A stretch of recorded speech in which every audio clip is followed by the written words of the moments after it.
আসসালামু আলাইকুম। শুরু করছি নিঃস্বার্থ ভালোবাসা পর্ব ৬। লিখেছেন তামান্না ইসলাম। রায়হান আহমেদ। আব্রাহাম আহমেদ চৌধুরীর ভাই, তবে সৎ। হ্যাঁ, রায়হান আব্রাহামের সৎ ভাই। আব্রাহাম বড় আর রায়হান ছোট।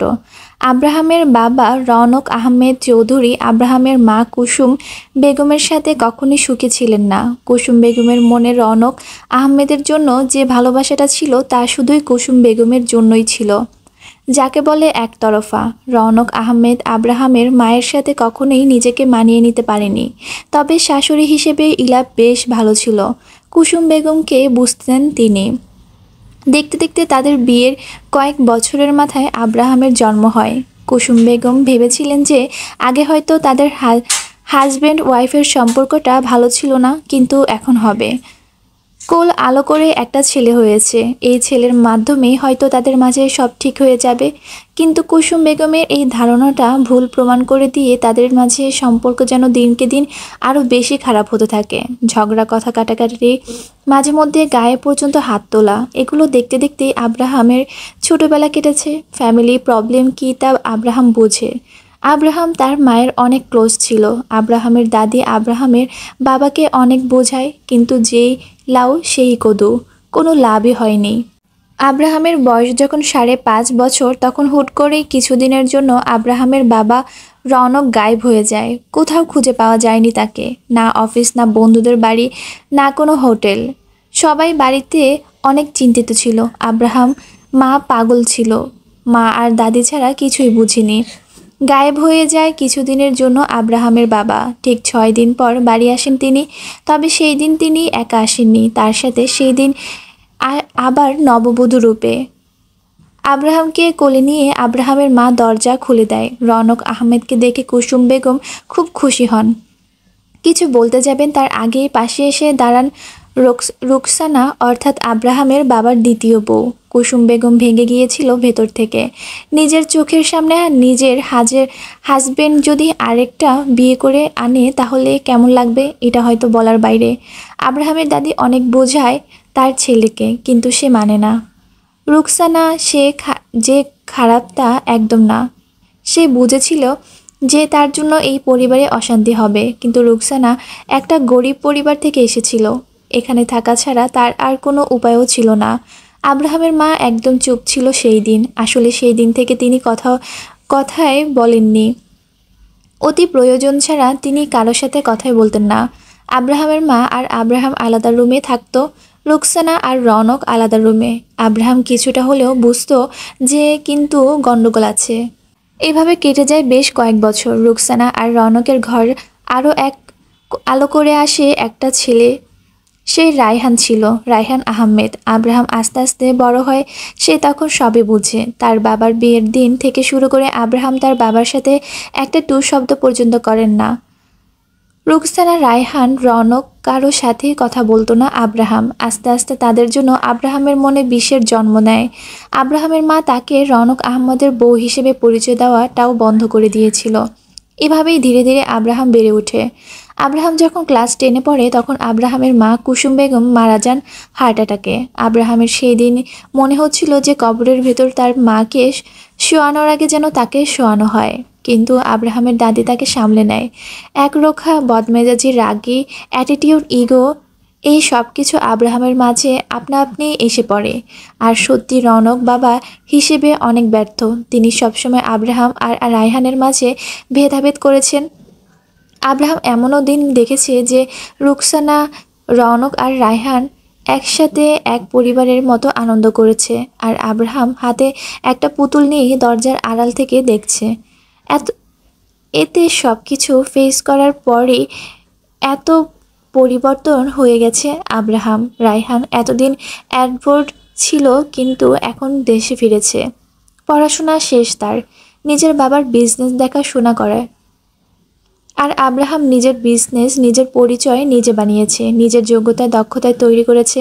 আজ আব্রাহাম এত বড় একজন বিজনেস টাইকুন, সব নিজের জোরে। তবে আব্রাহাম আর রায়হান একে অপরকে দেখতে পারেন না। দুইজন সাপ আর নিউল বলা যায়। শেষ কবে যে আব্রাহাম ওই রায়হান আর তার মাকে দেখেছিল মনে নেই। ও হ্যাঁ, আব্রাহামের মা মারা যাবার ঠিক 7 মাস পরেই আব্রাহামের বাবাও মারা যান। আব্রাহাম তার দাদিকে নিয়ে বাড়ি ছেড়ে এসে পড়ে, অন্য জায়গায় থাকে। আব্রাহাম তার বাবার সম্পত্তির এক আনাও নেয়নি। আব্রাহামের মা নিজের সব কিছু নিজের ছেলের নামে দিয়ে গিয়েছিল।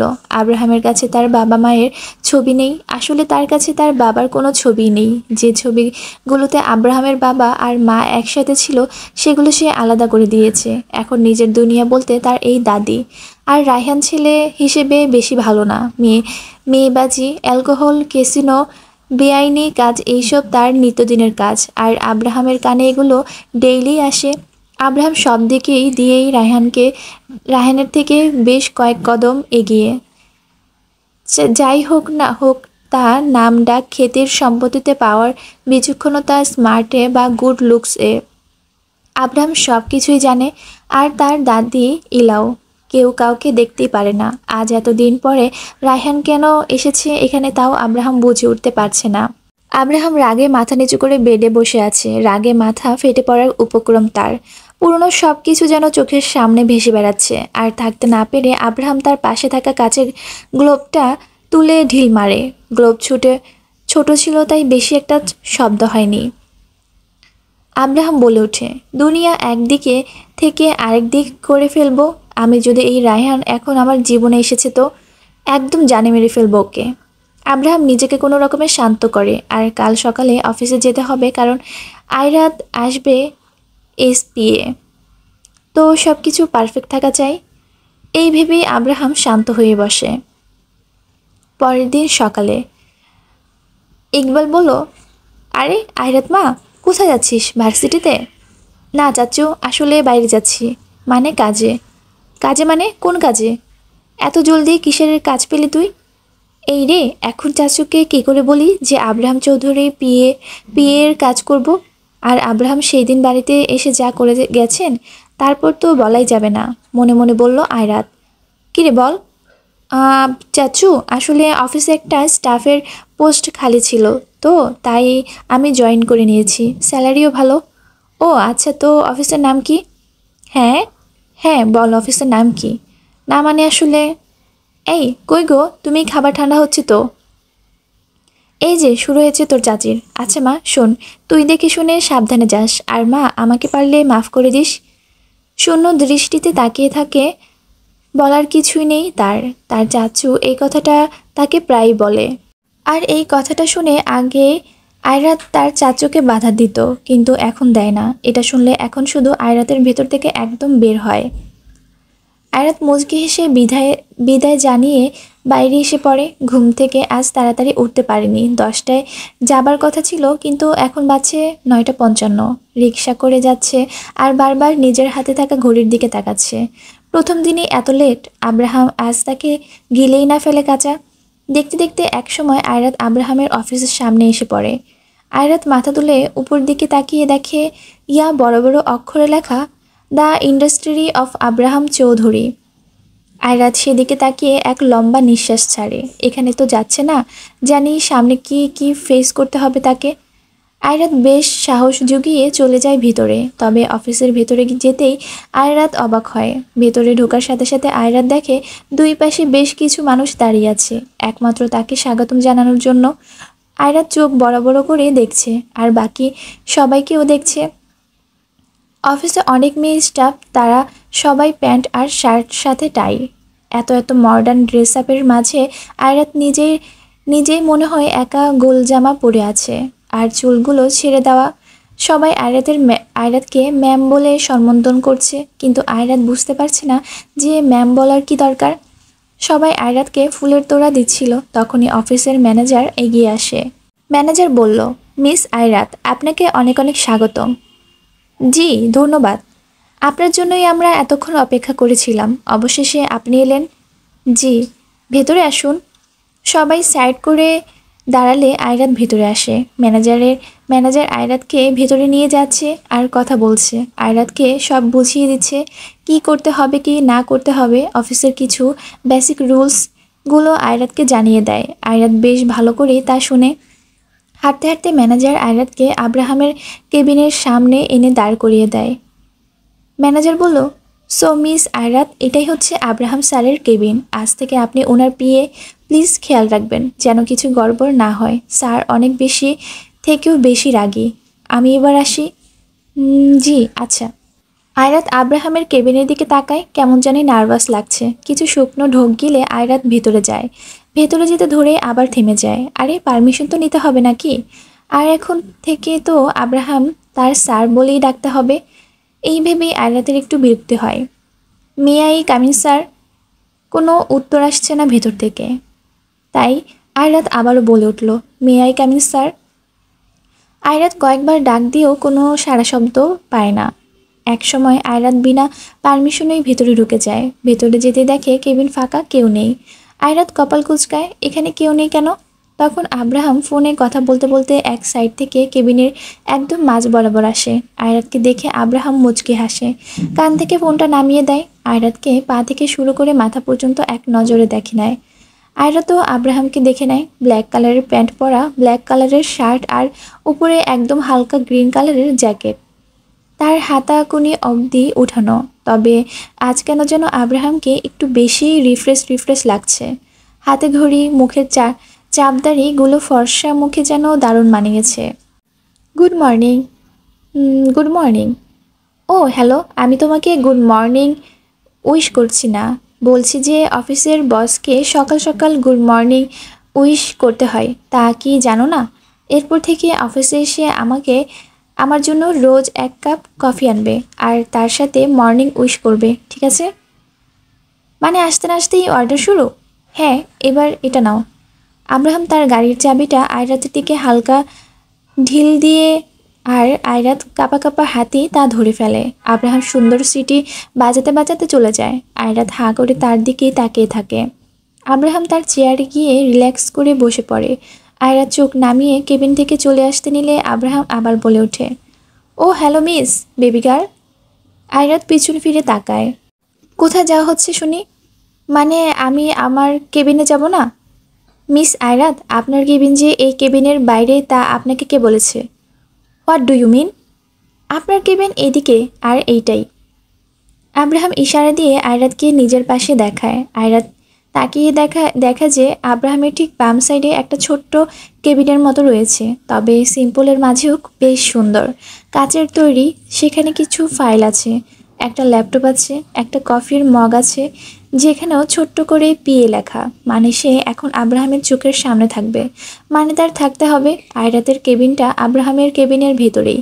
হায় আল্লাহ, আয়রাতের মাথা নষ্ট হবার অবস্থা। আয়রাত টাসকি খেয়ে তাকিয়ে আছে আর আব্রাহাম আয়রাতের দিকে। আয়রাত এমন রিয়েকশনটা দেখে আব্রাহাম তো ভারী মজা পাচ্ছে। আয়রাত ধীর পায়ে তার সেই ছোট কেবিনের দিকে এগিয়ে যায়। আয়রাত সব কিছু এ টু জেড দেখে নেয়। মানে তাকে এখন আব্রাহামের চোখের সামনে থেকে কাজ করতে হবে। শুনুন, আমি পারবো না। আপনি আমার কেবিন ম্যানেজারকে বলে বাইরে কোথাও শিফট করিয়ে দিন। এছাড়া বেলার অর্ধেকটু আপনার পিএ হয়ে কাটিয়ে দিতে হবে। এখন আমি আপনার নজরের ভেতরে থাকতে পারবো না। আমি বাইরেই থাকবো। আমার কেবিন বাইরে শিফট করে দিন প্লিজ। আয়রা তার কেবিনের সামনে গিয়ে দাঁড়িয়ে কথাগুলো বলছিল। এদিকে আব্রাহাম, যে আয়রাতের ঠিক একদম পেছনে এসে পকেটে 2 হাত দিয়ে দাঁড়িয়ে আছে, তার দিকে আয়রাতের কোনো খেয়ালই নেই। আয়রাত পেছনে ঘুরে তাকায় আর সাথে সাথে চমকে যায়। আব্রাহামকে নিজের এত কাছে দেখে ভ্যাবাচ্যাকা খেয়ে যায়। এখানে থাকবে না? না। থাকবে না এখানে? না। থাকবে না? বললাম তো না। আব্রাহাম এক পা করে আয়রাতের দিকে এগোতে এগোতে এই কথাগুলো বলছিল আর আয়রাত ধীরে ধীরে পেঁচাচ্ছে আর কথাগুলো বলছে।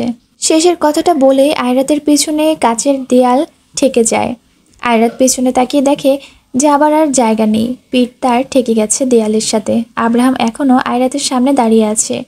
আয়রাত মাথা নিচু করে এক সাইড দিয়ে যেতে ধরে। আব্রাহাম তার হাতটা দেওয়ালের উপর রেখে আয়রাতকে আটকিয়ে দেয়। আয়রাত কপাল কুঁচকে ফেলে। আরেক দিক দিয়ে যেতে ধরে আব্রাহাম, সেদিক দিয়েও আয়রাতকে আটকিয়ে দেয়। আয়রাত এখন আব্রাহামের 2 হাতের আবদ্ধে বন্দী। এই মুহূর্তে আমি কখন যে নিজের উপর থেকে কন্ট্রোল হারিয়ে ফেলবো জানি না। উল্টাপাল্টা যদি কিছু একটা করতে না চাও আমার দ্বারা, তাহলে এখন চুপচাপ গিয়ে সেখানে বসো বেবি গার্ল। ইয়েস, হ্যাঁ। আয়রাত কেন জানি আব্রাহামের সেই চোখগুলোতে তাকিয়ে থাকতে পারল না, তাই মাথা নামিয়ে ফেলে। সামনের কিছু আবদ্ধ চুল আয়রাতের সামনে এসে পড়লে আব্রাহাম সেই চুলগুলো ফু দিয়ে আরও একটু এলোমেলো করে দেয়। আয়রাত তা হাত দিয়ে কানের পিছনে নিয়ে নেয়। আব্রাহাম এখনও নিজের হাতগুলো দিয়ে আয়রাতকে চেপে ধরে রেখেছে দেয়ালের সাথে। কিছুক্ষণ এভাবে থেকে আব্রাহাম নিজেই সোজা হয়ে দাঁড়ায়। কাজে লেগে পড়ো মিস পিএ। আব্রাহাম গিয়ে ল্যাপটপে মনোযোগ দেয়। আর আয়রাতের কেন জানি আব্রাহামের এত কুল ভাব দেখে রাগ লাগছে, তবুও করার কিছু নেই। আয়রাত আস্তে আস্তে সব বুঝে শুনে কাজ করছে, তবে কাজ করছে কম আর তাকে আব্রাহাম জ্বালাচ্ছে বেশি। একটা না একটা পর কাজ দিতেই থাকে। আয়রাত এইটা করো, আয়রাত ওইটা করো, সেটা করো। আয়রাত যখন কাজ করে তখন তার মনে হয় আব্রাহাম তার দিকে তাকিয়ে আছে, কিন্তু আব্রাহামের দিকে তাকালে দেখে যে সে কাজ করছে। তবে আব্রাহাম আসলে নিজের সামনে থাকা আয়রাতকে দেখছে আর ল্যাপটপে প্রিন্টের মাধ্যমে তার স্কেচ আঁকছে। ক্ষীণ দৃষ্টিতে আয়রাতকে দেখছে, হাতে একটা পেন্সিল ঘোরাচ্ছে আর স্কেচ আঁকাচ্ছে তার। তবে আয়রাত তো ভাবছে যে আব্রাহাম কাজই করছে। ওদিকে রায়হান বরাবরই তার কোম্পানির সাথে আব্রাহামের কোম্পানির টক্কর দেবার ট্রাই করে, কিন্তু তার সাথে পেরে ওঠে না, যার ফলে বেস্ট বিজনেস টাইকুনের ওয়ার্ডারটা প্রতিবার আব্রাহামই অর্জন করে নেয়। আজ রায়হান আয়রাতের ভার্সিটি গিয়েছিল কাজে, সেখানেই সে আয়রাতকে দেখে। এখন রায়হান বসে আছে তার অফিসে রায়হান আহমেদ শ কোম্পানি। কিভাবে আব্রাহামকে হেনস্থ করা যায় তাই ভাবছে। রায়হান বলল, ছেড়ে তো আমি তাকে এত সহজে দেবই না আব্রাহাম। তোর সাথে শত্রুতা আমার ছিল, আছে আর থাকবেই। দেখ না সামনে আরও কী করি আমি। যে জিনিসই হাত দিই তোকে, তাতেই তোকে পাই। তুই আমার জীবনে আপদ, কিন্তু তুই যে কেন বেস্ট হস। যাই হোক, আজ নজর আরেকজনের উপর পড়েছে আমার, তাতেও তুই। সমস্যা নেই, ছিনিয়ে নিব আমি। আব্রাহাম আহমেদ চৌধুরী, দেখে নিব তোকে। এদিকে আব্রাহাম কাজ করছে। একটা বড় ডিল এসেছে, এটা মিস করাই যাবে না। আর এই কাজের জন্য হয়তো তাকে বাইরে যেতে হবে, যেতে হলে যাবে। তবে সমস্যা হচ্ছে সেখানে রায়হানও যাবে। এটা ভেবে আব্রাহামের রাগ লাগছে। মানে সেখানেও এই রায়হান থাকবে, তাকে ফেস করতে হবে। বিরক্তিকর। পরক্ষণেই আব্রাহামের মনে পড়ে আয়রাতকেও নিয়ে যাবে, কিন্তু তখন যে কি হবে তা সিচুয়েশনের উপর ডিপেন্ড করে। আয়রাত কাজ করছে আর আব্রাহাম লুকিয়ে লুকিয়ে তার স্কেচ আঁকছে। আয়রাত গালে হাত রেখে ফাইল দেখছে। স্কেচেরও তার সেম প্রতিবিম্ব ফুটে উঠেছে। আব্রাহাম তাকে দেখছিল আর কাজ করছিল। তবে এবার আয়রাতের দিকে তাকিয়ে আব্রাহামের চোখ আটকে যায়, সাথে সাথে আব্রাহামের বেশ রাগও লাগে। কাজের ফাঁকে আয়রাতের ওড়নাটা তার বুক থেকে বেশ নিচে নেমে পড়েছে, যার ফলে তার বুকের ঠিক মাঝ বরাবরের কালো তিলটা স্পষ্ট দেখা যাচ্ছে। আব্রাহামের হাতে পেন্সিল ছিল, সে তা হাতে নিয়ে রাগে মুচড়াচ্ছে। মেয়েটা যে কি করে না, নিজের দিকে বিন্দুমাত্র খেয়াল নেই। আব্রাহাম আয়রাতের দিকে আবার তাকায়, দেখে যে এখনও সেম আগের মতো রয়েছে। আব্রাহাম এবার আর থাকতে না পেরে এক ঝটকায় উঠে দাঁড়িয়ে পড়ে। হাতে একটা ফাইল নিয়ে আয়রাতের দিকে এগিয়ে যায়। তার দিকে এগিয়ে গিয়ে হাতে থাকা ফাইলটা ঠাস করে আয়রাতের টেবিলের উপর রাখে। আয়রাত তো এক ধ্যানে কাজ করছিল। এভাবে ঠাস করে টেবিলের উপর হাত রাখার ফলে আয়রাত বেশ চমকে ওঠে। উপরে তাকিয়ে দেখে আব্রাহাম রাগে চোখে তার দিকেই ঝুঁকে আছে। আয়রাত বুঝতে পারল না যে আব্রাহাম হুট করে এত রেগে গেল কেন। আয়রাত আবার কিছু উল্টাপাল্টা করল না তো? আয়রাত আব্রাহামের দিকে তাকিয়েছিল, তখন আব্রাহাম তার চোখের ইশারাতে আয়রাতের ওড়নার দিকে তাকায়, তাকে ঠিক করতে বলে। ব্যাস, আয়রাতের আর বুঝতে বাকি রইল না। সে তাকিয়ে দেখে আসলে ঠিক নেই ওড়নাটা। সাথে সাথে সে সব গুছিয়ে নেয়। আব্রাহাম কিছু না বলে আবার নিজের জায়গায় গিয়ে বসে। ভাগ্যিস আব্রাহাম ছিল, নয়তো কি হতো। তখনই হঠাৎ আব্রাহামের ফোনে কল আসে। সে উঠে কিছুটা দূরে চলে যায়। হ্যালো স্যার, ডিলটা যদি আপনার ফাইনাল করি তাহলে 4 দিনের জন্য বাইরে যেতে হবে। একটা হোটেল বুক করা হয়েছে, আমি আপনাকে সব মেইল করে দিতে পারবো। ওকে, তো করে কবে যেতে হবে? স্যার, আগামীকালে যেতে হবে। তো সেখানে যে মিটিং আর বাকি যা কিছুই হবে সেগুলোতে কে কে আসবে? স্যার, আসলে রায়হান স্যার আসবে। আব্রাহাম রাগে চোখ বন্ধ করে ফেলে। আব্রাহাম রাগে বলল, আসলে ভালো, না আসলে আরও ভালো। যাই হোক, শোনো, ওর সাথে যেন আমার কোনো কেবিনে শিট না করে, বুঝলে? মানে আমি ওর সাথে টোটালি কোনো তালুকার রাখতে চাই না। জি স্যার। এই বলেই আব্রাহাম ফোন কেটে দেয়। কেবিনে এসে দেখে আয়রাত আগের মতোই কাজ করছে। তবে এই শান্ত পরিবেশটা কেন যেন আব্রাহামের হজম হচ্ছে না। আয়রাতকে জ্বালানোর জন্য আব্রাহাম বলে ওঠে, এই যে মিস পিএ। আয়রাত মাথা তুলে আব্রাহামের দিকে তাকায়। মানলাম আমি আপনার পিএ, তাই বলে কি সারাক্ষণ এই পিএ বলে ডাকতে হবে নাকি? আমি তো ডাকবই। আচ্ছা শোনো, এখন যাও তো, আমার জন্য 1 কাপ গরম কফি বানিয়ে নিয়ে এসো তো, উইথ 0 সুগারে। আচ্ছা, যাচ্ছি। আয়রাতের আর কি করার, সে বাধ্য আব্রাহামের। তাকে যা যা বলবে তাই করতে হবে। আয়রাত তাকিয়ে দেখে বেশ বড়সড় একটা কিচেন, সেখানেই সকল স্টাফদের জন্য খাবার বানানো হয়। উপরে দেখতেই কফি বানাতে যা যা লাগে সব পেয়ে গেল আয়রাত। তাকে বেশি একটা খোঁজাখুঁজি করতে হয়নি। এই গরমে ঘামছে আর কফি বানাচ্ছে। আয়রাত কাজ করছিল, তখন একজন আয়রাতের পাশে আসে। আয়রাত সেদিকে তাকায়, দেখে একটা ছেলে হাঁ করে তাকিয়ে আছে। আয়রাতও কতক্ষণ তার দিকে তাকিয়ে থাকে। আয়রাত বুঝতে পারছে না যে এই বেটা হাবলার মতো তার দিকে তাকিয়ে বা আছে কেন। কিছুক্ষণ তাকিয়ে থেকে আয়রাত দেয় তাকে একটা ভেঙচি কেটে দেয়। এখন ছেলেটি বলে ওঠে, তুমি তাহলে আব্রাহাম স্যারের পিএ? হ্যাঁ তো। হ্যাঁ হ্যাঁ, কিছু না। শালায় দেখি বহুত হাবলা, মনে মনে বলে আয়রাত। নিলয় বলল, নাম কি তোমার? আছে একটা নাম। এত শুনে কি কি করবেন? না না না, কিছু না। আয়রাতের বেশ হাসি পাচ্ছে এই নীলকে দেখে, তবুও নিজেকে আটকিয়ে রাখে। আর এতক্ষণ আয়রাতের কফি বানানো শেষ, তাই সে কফি নিয়ে চলে আসে। হাতে কফির ট্রেটা নিতে আব্রাহামের কেবিনের সামনে এসে দাঁড়ায়। May I come in sir? এসো। আয়রাত কফির মগটা নিয়ে মেকি হেসে আব্রাহামের টেবিলের উপর রেখে দেয়। আপনার কফি। হুম। আব্রাহাম তার মুখের ডান হাতের 2 আঙ্গুল ঠেকিয়ে রেখে দিয়েছে, কপাল কুঁচকে ল্যাপটপের দিকে তাকিয়ে আছে। আয়রাত তো মূর্তির মতো দাঁড়িয়ে আছে। আয়রাত বুঝতে পারছে না যে আব্রাহাম তার দিকে তাকাচ্ছেও না, আবার কফিও খাচ্ছে না, কিছু বলছেও না। হলো কি?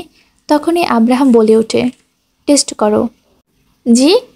বললাম যে কফিটা টেস্ট করো। কিন্তু কেন? এটা তো আপনার। আব্রাহাম এবার আয়রাতের দিকে এক ভ্রু উঁচু করে তাকায়।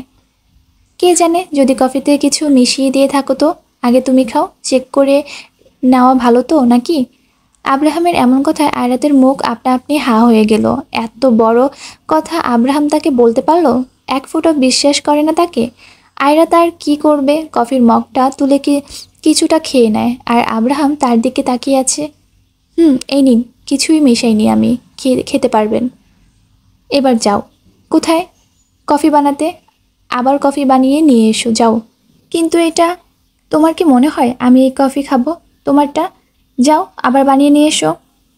আয়রাতের কান দিয়ে যেন ধোঁয়া বের হতে লাগলো আব্রাহামের কথা শুনে। শালা খচ্চর, নিজেই কফি চেক করতে বলে এখন আবার নিজেই বলছে খাবে না। আবার বানাতে কি পেয়েছি টিকি, হ্যাঁ? আয়রাত রাগে তার ওড়না পেঁচাচ্ছে শুধু। আয়রাতকে এভাবে ঠায় দাঁড়িয়ে থাকতে দেখে আব্রাহাম এবার কিছুটা জোরেই বলে উঠল, কি হলো, দাঁড়িয়ে কেন? যাও। আয়রাত হাতে কফির মগটা তুলে আবার বাইরে এসে পড়ে কফি বানাতে। আর আব্রাহাম এবার জোরে শব্দ করে হেসে দেয়। আয়রাতের এই রাগী ফেসটার উপর সে যে কি পরিমাণ ঘায়েল তা কেবল সেই জানে। আয়রাত এবার কিচেনে যায়। একে তো এই অসহ্য গরম, তার উপর এই বারবার কিচেনে আসা। আয়রাত তার চুলগুলো বেঁধে নেয়। আব্রাহামের পুরো 14 গোষ্ঠী উদ্ধার করতে করতে আবার কফি বানাতে লেগে পড়ে। আর এখনও ঠিক আগের ন্যায় এই নীলয় আসে আয়রাতের কাছে। 32টা দাঁত বের করে দিয়ে হেসে তাকিয়ে আছে। আয়রাত 2 হাত ভাঁজ করে চোখ ছোট ছোট করে তাকিয়ে আছে তার দিকে। হে হে হে, আবার এসেছেন? জি, আসতেই হলো। হে হে হে, এত হাসেন কেন আপনি? এত বোকা বোকা কেন? আসলে ছোট থেকেই আমি এমন, এই যে হাবলা আর কি। হ্যাঁ, তা জানা হয়ে গেছে আমার এতক্ষণে। আচ্ছা, আপনি তো বললেন না কি? এই যে আপনার নাম কি? সকিনা। সকিনা? যাক যাক, তাও অনেক সুন্দর নাম। আপনার মতোই। মাথা নিচু করে লজ্জা পেয়ে বলে নিলয়। হায়রে হায়রে, লজ্জা কি উতলে পড়ছে নাকি? আসলে আমি মেয়েদের সাথে এত কথা বলি না তো, তাই। আয়রাত বলল, আপনার মা মনে হয় চিনি বা মিষ্টি একটু বেশি খেয়েছিল না? নিলয় তখন আবারও হেসে দিল, হি হি হি। আরে ধর্মিয়া। আয়রাত কফিটা আবার নিয়ে এসে পড়ে। পারমিশন নিয়েই ভেতরে আসে। এসে আব্রাহামের সামনে কফিটা রাখে। আব্রাহাম আয়রাতের দিকে তাকায়। স্পষ্ট দেখতে পাচ্ছে যে ঘেমে নিয়ে একাকার হয়ে গেছে আয়রাত। কপালে আর নাকের ডগায় বিন্দু বিন্দু ঘাম জমেছে। দারুণ লাগছে। আয়রাত বলল, এই হলো আপনার 0 সুগারের কফি। কফি পাউডার বেশি না, আর কিছু মিশিয়ে দেইনি, তো এবার আপনি নিশ্চিন্তে খেতে পারেন। আব্রাহাম আর কি বলবে, যা বলার তো আয়রাতই বলে দিল। আব্রাহাম কফি খেলো, ঠিক আছে সব। আর আয়রাত গিয়ে তার চেয়ারে বসে পড়ে। আমরা আগামীকাল কাজের জন্য বাইরে যাচ্ছি, সেখানে একটা হোটেলে থাকতে হবে 4 দিনের জন্য, অ্যান্ড তুমিও যাবে। আয়রা তখন বলে উঠল, আমি আমি 4 দিনের জন্য বাইরে? আসলে বাসায় মানবে না স্যার। আমি একা কখনোই এতদিন বাইরে থাকিনি। এখন থাকবে আর যেতে হবে। আয়রাত কিছু না বলে মুখ লটকিয়ে দিয়ে বসে থাকে। বাসায় বলতে হবে। এভাবেই সেই দিন যায়। অফিস শেষ হয় 7টায়। আয়রাত অফিসের বাইরে দাঁড়িয়ে আছে রিক্সার জন্য, কিন্তু রিক্সা পাচ্ছে না। রাস্তার সাইডে দাঁড়িয়েছিল, আর তখনই আব্রাহাম তার গাড়ি নিয়ে আসে। আয়রাত কপাল কুঁচকে তাকায়।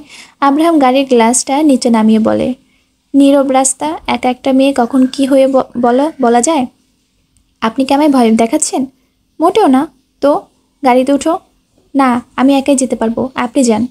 ভুলে যেও না যে আমি তোমার অফিসের বস। সেটা অফিসে, এখানে না। আচ্ছা, এখন কি নিজে থেকে উঠবে? নয়তো বলো আমি অন্য রাস্তায় অবলম্বন করি। থ্রেড দেওয়ার ছাড়া আর পারেনটা কি? হ্যাঁ, তোমাকে জ্বালানো? কি? কিছু না, গাড়িতে ওঠো। আয়রা তার না পেরে গাড়িতে উঠেই পড়ে। গাড়ি পেছনের দরজা খুলে ব্যাক সিটে বসে পড়ে। আব্রাহাম গাড়ির ফ্রন্ট গ্লাসে আয়রাতের দিকে তাকিয়ে খেপে বলে, ও হ্যালো, আমি তোমার ড্রাইভার না, ওকে? মানে পেছনে কেন বসলে? আমাকে কি দেখে ড্রাইভার লাগে? সামনে এসে বসো। কিন্তু সামনে এসে বসো আয়রাত। এখন কথা না শুনলে কপালে শনি আছে, তাই আয়রাত গাড়ির সামনে আব্রাহামের পাশে গিয়ে বসে। সারা রাস্তায় একটা কথাও হয় না তাদের মাঝে। আয়রাতের বাড়ি এসে পড়লে আয়রাত সোজা গাড়ি থেকে নেমে ভেতরে চলে যায়। আয়রাতকে যতক্ষণ দেখা যায় ততক্ষণ আব্রাহাম তাকিয়েছিল তার দিকেই। আয়রাতের ভিতরে গেলে সেও চলে যায়। তবে বাড়িতে গিয়ে আয়রাত বেশ অবাক হয়। আয়রাতের চাচ্চু ইকবাল রান্নাঘরে কাজ করছে। আয়রাত গিয়ে ব্যাগটা রেখে ছুটে তার চাচ্চুর কাছে আসে। চাচু, রাখো এইসব, তুমি এখানে কি করছো? তোর চাচি আজ আমার সাথে রাগারাগি করে রান্না করেনি, তাই আমি এলাম। রান্না করেনি মানে? আয়রাতের মাথা তো রক্ত চড়ে গেল। সে ইকবালকে নিয়ে হলরুমে সোফায় বসিয়ে দিল, আর নিজের রান্নাঘরে চলে গেল রান্না করতে। আয়রাত কিছু বলছে না, শুধু সামনে কাজ করছে। রান্নাঘর থেকে টুংটাং আওয়াজ পেয়ে কলি তার রুম থেকে বাইরে বের হয়ে পড়ে। দেখে আয়রাত রান্নাঘরে। এসেছেন মহারানী, তা আগে তো বিকেলেই এসে পড়তে, আজ এত রাত কেন? আয়রাত আর চুপ করে থাকলো না। রাগ লিমিটেড বাইরে চলে গেছে। কারণ আগে কাজ করতাম হোটেলে, আর এখন অফিসে তো আর আপনার বাপদাদার সম্পত্তি না যে আমার চেহারা দেখে আমাকে জলদি ছুটি দিবে। চাচি, তুমি কি মানুষ? চাচ্চু প্রেশারের রুগী, সারাটা দিন না খাওয়া। আর এই বুড়িরা বয়সে তোমার এত কিসের রাগ শুনি? তুমি যে রাগে রান্না করনি, নিজে তো খাও, তাও কুম্ভকর্ণের মতো পড়ে থাকো। এই মানুষটার কি হবে ভাবলে না একবার? চাচু রান্নাঘরে এসেছে, রান্না পারে নাকি সে, তাও তুমি দেখো না। অবস্থা দেখেছো? এগুলো কি বলছে দেখলে তো তুমি? এই শুনেছ রনিতের বাবা? চুপ করো। এখন কেন? এখন রনিতের বাবার নাম মুখে আসে কেন? এতক্ষণ কোথায় ছিলে যখন রনিতের বাবা রান্নাঘরে এসেছিল? হয়েছে, থাক, কাউকে লাগবে না। চাচু, আমি বানাচ্ছি। কি খাবে বলো? না মানে? আচ্ছা, আমি বানাচ্ছি। আয়রাত একদম চুল বেঁধে রান্না করতে বসলো। রান্না শেষে আয়রাত খাবার নিয়ে তার চাচুর সামনে আসে। আয়রাত দেখে তার চাচি চোখ পাকিয়ে তাকিয়ে আছে।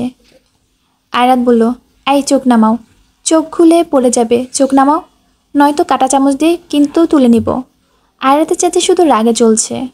আর শুনো, আজ এমন করেছো, আর যদি দেখেছি যে তোমার জন্য চাচু খাওয়ার কষ্ট করছে, তো বুঝে নিও সেই দিন কী হবে। আর আমি 4 দিনের জন্য বাইরে যাচ্ছি কাজে। অফিসের বস বলেছে সেখানে আমার যেতেই হবে।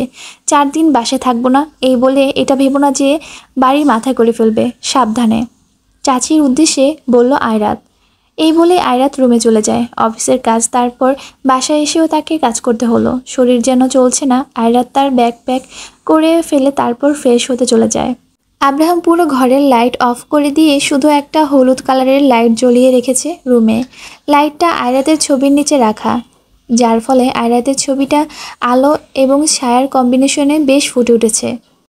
আর আব্রাহামের হাতে একটা হুইস্কির বোতল নিয়ে আয়রাতের ছবির দিকে তাকিয়ে আছে। আব্রাহাম পাগল হয়ে যাবে পুরো। আয়রাত, আয়রাত আর আয়রাত। মেয়েটার মাঝে এমন কিছু একটা আছে যা তাকে খুব করে তার কাছে টানে। এই মেয়েটাকে না পেলে হয়তো আব্রাহাম বলে আর কোনো অস্তিত্বই থাকবে না। আয়রাতকে চায় আব্রাহামের। আব্রাহাম এবার নিচে শুয়ে পড়ে। পুরো ঘরটা এবার স্পষ্ট দেখা যাচ্ছে। সারা ঘরে সাদা কাগজ ছড়িয়ে ছিটিয়ে আছে। সকল কাগজগুলোতে শুধু আয়রাত আর আয়রাতের ছবি। আব্রাহাম একটা ছবি হাতে তুলে নিয়ে বলে ওঠে, ভালোবাসি আমি অনেক বেশি। কিভাবে বাসলাম জানি না। জানি তো শুধু এটা যে তোমাকে আমার চাই। তুমি আমার আর আমার নামে লেখা তুমি। তুমি চাইলেও আমার, না চাইলেও আমার হয়ে থাকতে হবে। তুমি আমার না তো কারণ না। দূরে যেতে পারবে না। তুমি আমার হয়ে থাকতে হবে তোমাকে। ভালোবাসি আমি আয়রাত। আমার পাগলমো, আমার নেশা সব তুমি আর তুমি। আব্রাহাম নিজের কন্ট্রোলের বাইরে চলে যাচ্ছে দিনকে দিন। আয়রাতের জন্য পাগলমো যেন তার বেড়েই চলেছে। রায়হান বলে উঠল, মেয়েটার নাম কি? রুবেল মানে পিয়ে। স্যার, নুজাইফা বিনতে আয়রাত। আসলে উনি আব্রাহাম স্যারের পার্সোনাল পিয়ে। রায়হান চিৎকার করে উঠল, না! টেবিলে লাথি দিয়ে বলল, এখানেও এই আব্রাহাম? সহ্য হয় না ওকে আর। আমার ওই মেয়েকে চাই। প্রথমে দেখাতেই ভালো লেগেছে। কি সুন্দর! আমি অনেক মেয়ের সাথে রাত কাটিয়েছি, কিন্তু ওর মাঝে কিছু আলাদা ব্যাপার রয়েছে। আমার আয়রাতকেই চাই। রুবেল বলল, স্যার, আব্রাহাম স্যারকে আপনি চেনেন? উনি যে কি ডেঞ্জারাস প্রকৃতির মানুষ তাও জানেন? তাহলে হ্যাঁ, হোটেলে তো যাচ্ছি, দেখি কি হয়। শয়তানি একটা হাসি দেয় রায়হান।